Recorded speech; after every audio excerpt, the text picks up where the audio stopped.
Le pape François a reçu une délégation de communicants au service de la custodie de Terre Sainte, à l'occasion du centenaire de la revue. La célébration à Cana lors du dimanche qui commémore le miracle de Jésus au cours d'un banquet de noces. Le 17 janvier, l'église maronite de Jérusalem a célébré la fête du Père de la vie monastique. Un voyage à travers d'anciens souvenirs au musée d'Israël et au musée Terra Sancta. Le moine syrien orthodoxe Boulos Kano a transcrit à la main les évangiles en syriaque littéraire ou araméen. La semaine de prière pour l'unité des chrétiens est célébrée en Terre Sainte depuis le 22 janvier.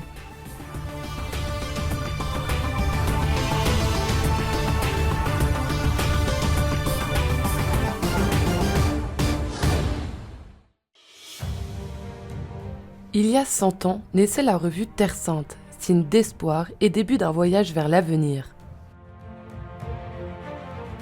100 ans, c'est toujours une belle réussite. Lorsqu'il s'agit de personnes, c'est une réalisation exceptionnelle. Lorsqu'il s'agit d'institutions, c'est une réalisation importante. Pour les journaux et les magazines, c'est une réalisation significative.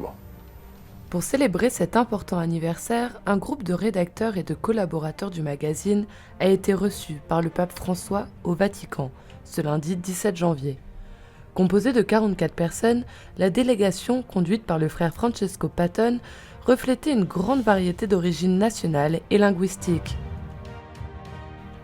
L'audience avec le Saint-Père s'est déroulée dans la salle Clémentine du Palais apostolique au Vatican.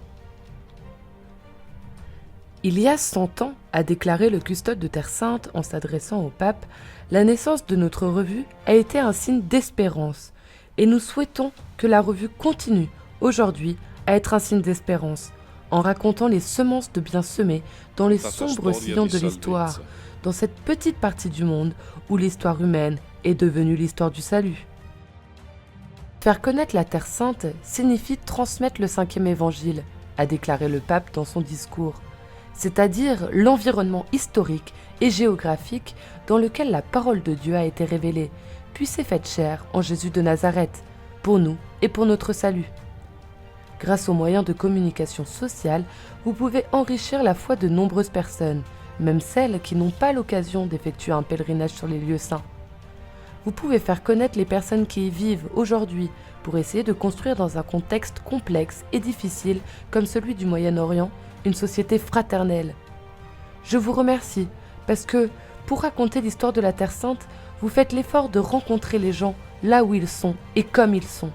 En effet, pour réaliser vos reportages, enquêtes et publications, vous ne vous limitez pas aux territoires les plus tranquilles, mais vous vous rendez également dans les réalités les plus difficiles et les plus souffrantes, comme la Syrie, le Liban, la Palestine et Gaza. À la fin de l'audience, le pape a salué personnellement toutes les personnes présentes en remettant à chacun un chapelet.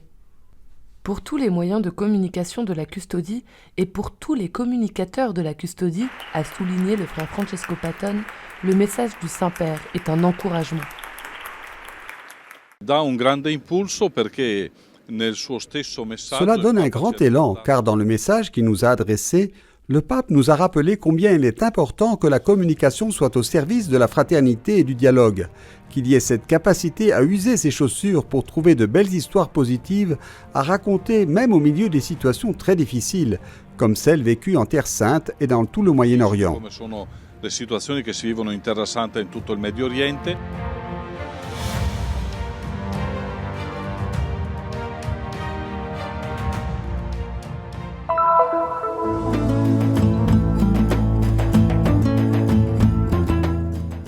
À une dizaine de kilomètres de Nazareth, en Terre Sainte, se trouve Cana, appelé aussi Kufur Cana, qui signifie « village de Cana » en arabe.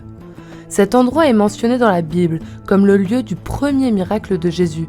Il a transformé l'eau en vin lors d'une fête de mariage. C'est ici que se trouve le sanctuaire du premier miracle de Jésus, sous la garde des franciscains, qui sont présents à Cana depuis 3 siècles. Sous l'église principale, qui se trouve derrière moi, nous avons aussi, comme l'explique l'archéologie chrétienne, les vestiges d'une église byzantine. Selon l'évangile de Jean, pendant les noces, lorsque Marie se rendit compte que le vin était épuisé, elle dit à Jésus : « Ils n'ont plus de vin. » Jésus lui répondit : « Femme, que me veux-tu ? Mon heure n'est pas encore venue. » Sa mère dit au serviteur : « Tout ce qu'il vous dira, faites-le. » Il y avait là 6 amphores de pierre destinées à la purification rituelle des Juifs, chacune contenant de 80 à 120 litres. Jésus leur dit : « Remplissez d'eau les jarres. » Et ils les remplirent à ras-bord. Et il leur dit encore : « Maintenant, puisez et portez-en au maître du repas. » Il goûta le vin et l'approuva. Selon l'Évangile, ce fut le premier miracle de Jésus accompli à Cana de Galilée. En ces temps de pandémie, je pense que le message de Cana est que les souffrances et les difficultés que nous vivons nous purifient. Et cette eau purifiée nous conduit à la joie, à cette vraie joie, celle du vin nouveau. C'est le témoignage que donnent les chrétiens de Cana et le témoignage que nous, en tant que chrétiens, donnons dans cette célébration. La messe solennelle a été présidée par le vicaire de la custodie de Terre Sainte, frère Dobromir Jadsal. Ecco, oggi qui a Cana celebriamo il primo miracolo di Gesù compiuto durante le nozze di Cana. Aujourd'hui, ici, à Cana, nous célébrons le premier miracle de Jésus accompli lors des noces de Cana. C'est une grande fête, mais on peut dire aussi que nous avons célébré la 3e épiphanie. La première à Bethléem, lorsque Jésus se manifeste au peuple, la seconde sur les rives du Jourdain, où le Père présente Jésus comme son Fils et son serviteur rédempteur. Puis à Cana, Jésus manifeste sa présence au milieu de la communauté, et de sa présence naît le don du vin nouveau. E qui la sua presenza, dalla sua presenza ecco che viene quel dono di vino nuovo. À l'occasion de leur noce d'argent, ce couple a renouvelé ses vœux de mariage. Ce jour est très spécial, très beau, très spirituel pour moi, et j'espère que Jésus-Christ et la Vierge Marie resteront avec nous pour le reste de notre vie. Nous sommes pleins d'enthousiasme car nous célébrons le 25e anniversaire de notre union, qui est une bénédiction. Et nous sommes venus ici pour prier avec la communauté de Cana afin de recevoir la bénédiction du Seigneur directement sur le lieu béni par lui où il a accompli son premier miracle. Commémorer la fête de Cana, c'est célébrer le premier des nombreux miracles que le Christ continue d'accomplir dans l'humanité.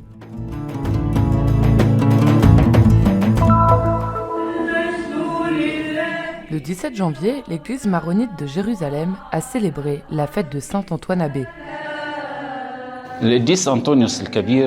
Saint Antoine est un ermite et moine égyptien, à l'origine de la vie monastique telle que nous la connaissons aujourd'hui. Saint Antoine a vécu entre le 3e et le 4e siècle et est considéré comme le père de la vie monastique. Il a voulu mettre en pratique les paroles de l'évangile de Matthieu. Si tu veux être parfait, va, vends ce que tu possèdes, donne-le aux pauvres et tu auras un trésor dans les cieux. Puis viens, suis-moi. La célébration eucharistique a été présidée par le père Antoine Douéhy, curé de la paroisse maronite de Jérusalem, qui a rappelé dans son homélie comment la vie des moines orientaux est fondée sur la règle de Saint Antoine. Pour nous, Saint Antoine est toujours vivant, notamment dans la vie et l'exemple des moines, dont toute la vie est consacrée à l'adoration de Dieu d'une part et au service de l'homme d'autre part.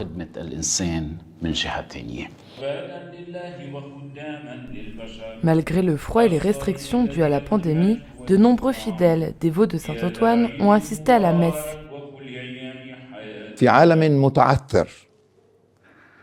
Dans un monde où règnent les guerres et les pandémies, revenons aux valeurs de la vie. Demandons l'intercession de Saint Antoine en ces temps difficiles et prions pour qu'il protège le Moyen-Orient et nous aide à retrouver une vie normale après cette pandémie. Je vous souhaite une bonne fête de Saint Antoine. Demandons au Seigneur de nous donner des moines, des moniales, des prêtres et des saints.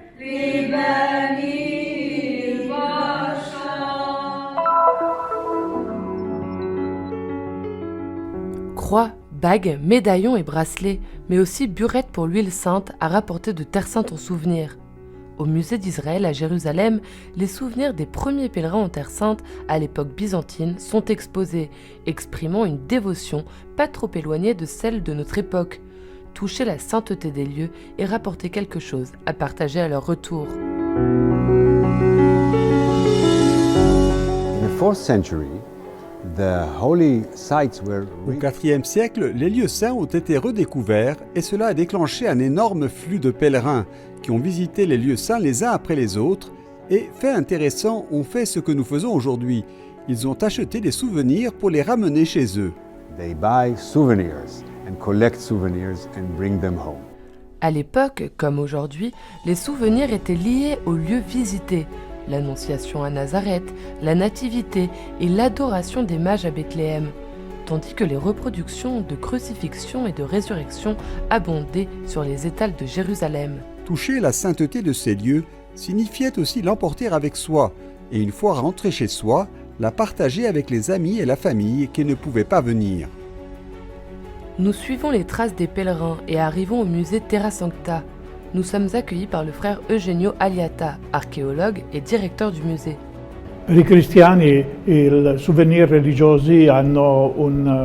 Pour les chrétiens, les souvenirs religieux ont un nom particulier, du moins les anciens.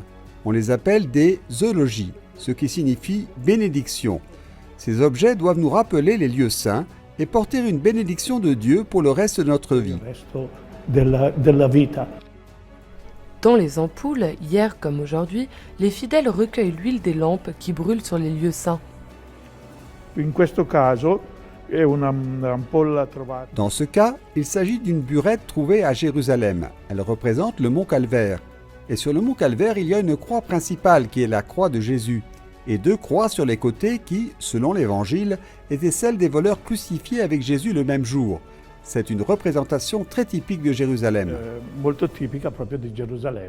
Le musée possède également une pièce spéciale offerte par un collectionneur privé, un moule pour la fabrication de burettes, également trouvé à Jérusalem. Sur un côté se trouve une représentation du prophète Daniel au milieu de lions. De l'autre côté, le patriarche Abraham se prépare à offrir son fils Isaac en sacrifice sur le mont Moria. Pour les chrétiens, le mont Moria est le mont Calvaire lui-même, car Isaac est le type du sacrifice de Jésus. En attendant le retour des pèlerins, le musée est en cours de rénovation et d'agrandissement, et ces pièces seront hébergées dans une nouvelle salle qui sera consacrée aux objets votifs.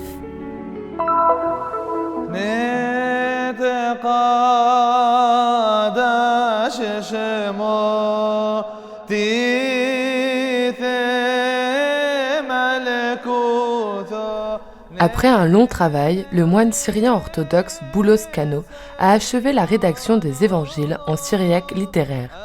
L'œuvre, entièrement écrite à la main, a été publiée dans un volume à la couverture rouge, symbole du sang du Christ, tandis que les pages sont décorées d'or, couleur du Christ roi. J'ai répondu à un appel de Dieu, celui de faire revivre la langue araméenne dans ce pays, ici en Terre Sainte, là où le Seigneur Jésus a vécu. Le père Boulos a entendu cet appel l'année dernière, pendant les mois d'isolement dû à la pandémie de coronavirus. J'ai ressenti le désir d'écrire l'évangile en araméen et je me suis dit, « Seigneur, si telle est ta volonté, donne-moi un signe. » Le lendemain, une colombe est venue se poser sur ma fenêtre. Cela ne s'était jamais produit auparavant et j'ai pensé que c'était un signe du Seigneur, mais je n'en étais pas encore sûr. La colombe est revenue le lendemain et le jour suivant, et je me suis dit que c'était bien un signe du Seigneur.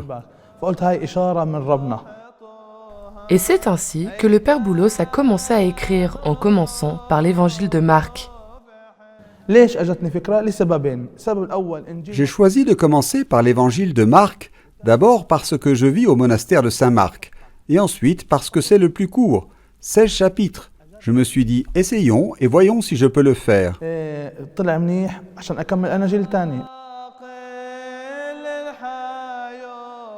La rédaction de l'évangile de Marc a pris 1 mois et demi.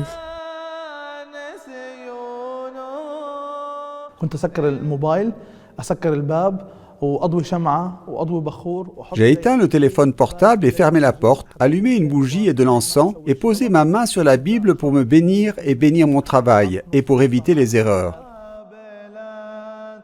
L'écriture en syriaque littéraire a été utilisée par les Perses syriaques au XIVe siècle. Aujourd'hui, il est toujours utilisé par l'Église syrienne orthodoxe, syrienne catholique et maronite. Il est beaucoup plus articulé et compliqué que le moderne. Le père Boulos a écrit sur du parchemin fait de peau de mouton, en utilisant des plumes spéciales. Nous sommes fiers de notre histoire. Nous apprécions notre Église, notre science et notre langue. Le père Boulos a écrit à la main plus de 4000 textes en syriaque littéraire, tirés de la Bible, afin de diffuser la connaissance de cette langue. Ces textes ont également été reproduits sur plusieurs objets, offerts à des représentants politiques ou religieux, mais aussi à des écoles et des associations, pour montrer que la langue du Christ est toujours vivante aujourd'hui.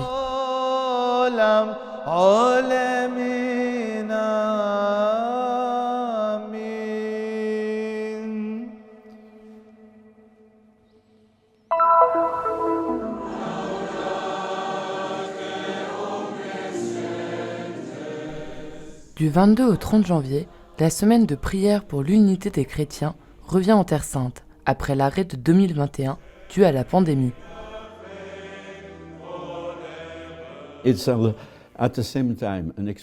Elle est à la fois l'expression des relations fraternelles qui existent déjà et une aide, un instrument pour promouvoir des relations encore plus fraternelles et amicales entre les chefs des églises. L'année dernière, des événements encourageants pour le cheminement œcuménique en Terre Sainte ont eu lieu, à commencer par le voyage du pape à Chypre et en Grèce, avec des rencontres fraternelles avec les patriarches et évêques orthodoxes. Même le chemin synodal, commencé au niveau local, peut montrer le visage, peut-être moins connu, mais plus réel, de l'œcuménisme.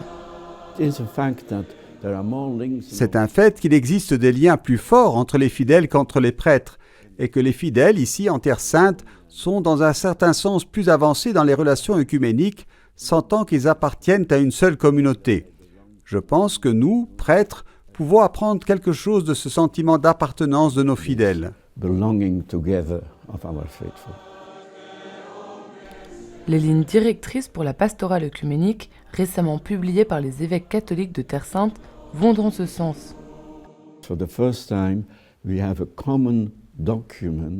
Pour la première fois, nous disposons d'un document commun de l'Église locale sur la manière dont nous entendons vivre avec cette réalité du passage de nos fidèles d'une confession à l'autre.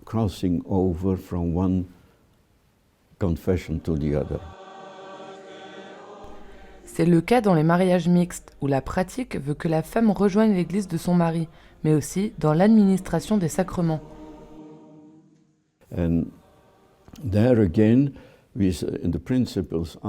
Et là encore, les principes sont les suivants. Nous devons toujours encourager les gens à participer à la vie sacramentelle de leur propre Église. Mais en même temps, s'ils viennent à nous pour un besoin spirituel, nous ne pouvons pas les refuser, en respectant toujours leur appartenance confessionnelle.